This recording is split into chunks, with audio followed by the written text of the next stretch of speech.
I'm cute. My whole family loves me. You don't have to say that to me. Don't tell that to others, because... Okay, let's talk about what happened this morning.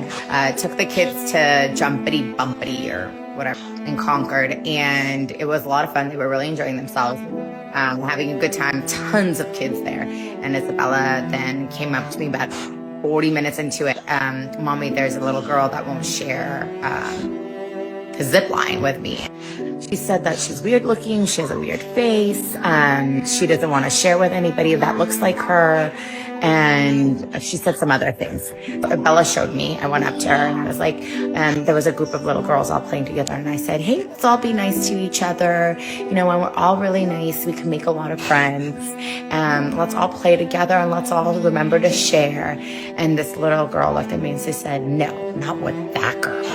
And I was like, okay, that girl is my daughter, and I really would appreciate it if you don't speak that way. I said, where's your mommy? And she's like, I'm not going to tell you. And I was like, okay. So it was clear to me in that moment that I'm not going to get through to her, and I'd rather just communicate with my daughter, which she will understand. So that I did. I then walked away, and a couple of the moms had heard what had happened, and one of my girlfriends who I was with wanted to find the parent or guardian that she was with.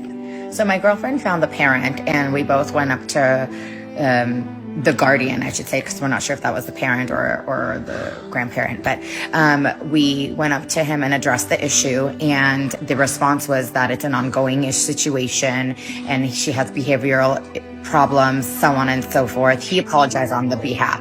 On our way out, we saw them, and he asked her to apologize to me and to Bella, and she said, no, I will not.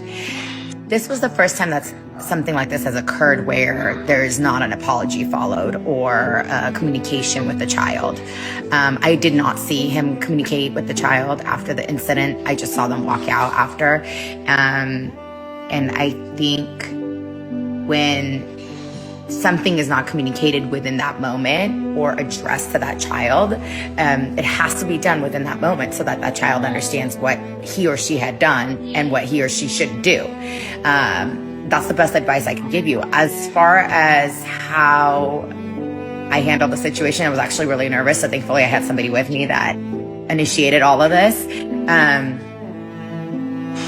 But I don't know. What would you have done in that situation? Like what do you do, you know? If we go to Jumpity Bumpity and I see that mean girl again, I'm gonna say, I'm cute. My whole family loves me. I just heard you. What? You don't have to tell that to you don't have to tell that to me. Don't tell that to others, because everybody loves me and my family. And tell that to me only because I'm going to speak up and I don't want others feeling sad.